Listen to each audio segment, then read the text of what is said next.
अस्सलाम जो welcome back to my YouTube channel. तो आज का दिन ना काफ़ी अनएक्सपेक्टेड था, काफ़ी अजीबोगरीब चीज़ें हुई, वो भी आपके साथ शेयर करती हूँ। आज ना मुझे अपनी मॉर्निंग रूटीन शूट करनी थी, लेकिन सुबह उठी तो बारिश हो रही थी। फिर वो वाला प्लान कैंसिल हो गया और फिर साथ ही छत लीक होना स्टार्ट हो गई। फिर बेड वाले एरिया पे और दोनों चारपाइयों पे जल्दी से शॉपर डाला। शुक्र है शॉपर मौजूद था, वरना बहुत मैस क्रिएट हो जाना था। अभी भी थोड़ा बहुत तो हुआ ही था, ज़ाहिर सी बात है, पानी को रोकना इतना आसान थोड़ी है। और यहाँ से नीचे क्लीन वगैरह भी गीला हो गया था। फिर ना हमने सोचा कि इतना ज़्यादा पानी एक साथ तो नीचे आ नहीं सकता, तो शायद कोई छत पे होल वगैरह हो गया है। फिर भाई ने ऊपर जाके देखा तो पता चला कि जो परनाला है ना, या जहाँ से पानी नीचे आता है, उसको पता नहीं अब क्या कहते हैं। और तो वो ना उसके आगे मिट्टी जमा हो गई थी, मतलब हमारी छत मिट्टी की है, तो इसलिए पानी नीचे नहीं आ रहा था। तो ज़ाहिर सी बात है, फिर पानी ने अपना रास्ता कहीं से तो ढूंढना था, तो यहाँ से ढूंढ लिया।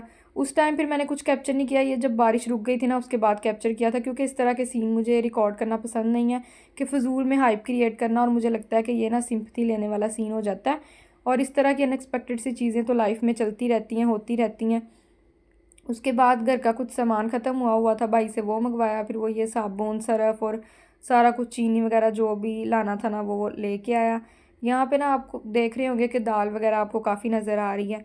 तो मैंने आपको लास्ट टाइम भी बताया था कि मेरी सिस्टर को गंदम से एलर्जी है, तो उसका जो आटा है ना, वो हम लोग खुद बनाते हैं। और फिर बच्चों को तो रोटी खिलाना इतना मुश्किल है। फिर मामा मेरी ना वो काफ़ी स्ट्रेस भी लेती हैं इस चीज़ से कि मतलब मेरी बेटी ये नहीं खा सकेगी और वो नहीं और ये वो ना, और काफ़ी चीज़ें वो ट्राई करती रहती हैं कि कुछ ना मैं कर दूँ कि जिससे उसको चीज़ें पसंद आने लग जाएँ या खा ले। आप लोग भी बताइएगा कि अगर आप कोई रेसिपी आपके पास ऐसी हो, अगर आपके किसी बच्चे को भी इस तरह की प्रॉब्लम हो तो शेयर कर सकते हैं। मैं मामा को बताऊँगी, फिर इंशाल्लाह हम लोग भी ट्राई करेंगे। तो यहाँ पे सारी दालें वगैरह ऐड कर रहे थे हम लोग ना। और हम इसको कैसे बनाते हैं, इसमें दालें ऐड करते हैं, दाल माश, दाल चना, मसूर की दाल, मतलब जितनी भी होती हैं। उसके अलावा सौंफ का आटा भी ऐड कर देते हैं।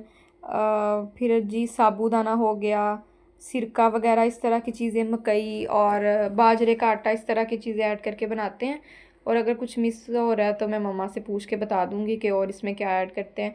तो हम लोग ना इसको इतना ज़्यादा नहीं बनाते हैं, एक तो ये काफ़ी एक्सपेंसिव बनता है, और दूसरा ये कि वो है भी छोटी है तो इतना ज़्यादा खाती भी नहीं है। और बड़ी मुश्किल से इवन आप कह सकते हैं कि उसको खिलाना पड़ता है, दिन में एक आधी रोटी ना के खा ले, उसको आदत पड़ जाए। और दूसरा ये कि आजकल मौसम भी इस तरह का है ना, तो इस तरह की चीज़ें लग जाती हैं ज़रा आटा वगैरह। तो हम लोग उतना ही बनाते हैं जितना वो 3-4 वीक में ख़त्म कर ले, और फिर दोबारा फ्रेश बन जाता है।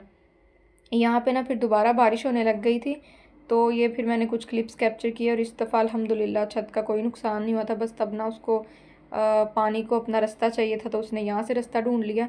फिर ये मम्मा ने ना थोड़ी सी ड्राई हो गई थी चादर वगैरह, उसके ऊपर डाल दी थी, और कह रही थी कि जिस दिन धूप लगेगी ना, उस दिन फिर हम लोग मशीन वगैरह लगा के इनको धो लेंगे। और ये जो कुछ बड़े से ब्लैंकेट थे या तलाई वगैरह थी, इसको तो अभी कुछ दिन लगने थे, मतलब धूप वगैरह लगती तो फिर ये ज़्यादा अच्छे से ड्राई होती। फिर दूसरी तरफ जी मामा शाम में कस्टर्ड बना रही थी, तो मैं वो रिकॉर्ड करने आ गई। और एक तरफ ना छोटी सिस्टर की खिचड़ी बन रही थी, और यही मैं डिस्कस कर रही थी कि छोटे बच्चों को कुछ भी खिलाना या किसी चीज़ की आदत डालना ना बहुत मुश्किल है। इतने नखरे हैं ना कि ये नहीं खाना वो नहीं खाना, तो खैर फिर मम्मा बेचारी स्ट्रगल करती रहती हैं। यहाँ पे फिर भाई कस्टर्ड का सामान लेके आया था थोड़ा बहुत, और येलो फ्लेवर ले आया था। ये तो मुझे इतना पसंद नहीं है, मैंगो वाला स्ट्रॉबेरी वाला ज़्यादा अच्छा लगता है। और दूसरा हम लोग इस तरह की चीज़ें इतनी खाते भी नहीं हैं, मतलब दूध वाली कोई भी मुझे भी इतनी पसंद नहीं है, और भाई को भी। लेकिन ये है कि मैं तो फिर भी टेस्ट वगैरह कर लेती हूँ ना, लेकिन वो बिल्कुल टेस्ट भी नहीं करता है। तो यहाँ पे ना मम्मा बड़े अच्छे से बनाने की कोशिश कर रही थी, क्योंकि उनको पता था मैं शूट कर रही हूँ। और ऐसा हमेशा आपके साथ भी होता होगा कि जब आप कोई चीज़ ज़्यादा अच्छे से करने की कोशिश करते हैं ना, तो वो पहले से भी या नॉर्मल रूटीन से भी बुरी बनती है। अच्छा, ये ना यहाँ पे सामान पड़ा हुआ था, ये भी मैंने आपके साथ व्लॉग शेयर किया था। ये एक आधी चीज़ चेंज करनी थी, ये लाए थे हम लोग ना नेमल का बनाने के लिए रोटी वगैरह, लेकिन ये बिल्कुल सही नहीं था, तो इसलिए इसको वापस करना था, ट्राई किया था। और उसके अलावा ये जार, ये तो मैंने आपको बताया ही था ना। और मेरी मम्मा को होता है कि एक दफ़ा चीज़ ले लें, लेकिन अच्छे ले लें जो कि लॉन्ग टर्म हमारे काम आ सके ना। उसके बाद यहाँ पे मैंने आपको कस्टर्ड का सीन बताना था, बड़ा ही अनएक्सपेक्टेड सीन हुआ था हमारे साथ ना। मतलब सुबह से ही ना पहले वो छत वाला सीन हो गया, और फिर ये वाला पता नहीं क्या चल रहा था। तो खैर यहाँ पे ना मम्मा ने अपनी तरफ से कस्टर्ड बना लिया था, और अपनी सारी क्रिएटिविटी ना उन्होंने इसके ऊपर दिखाई थी।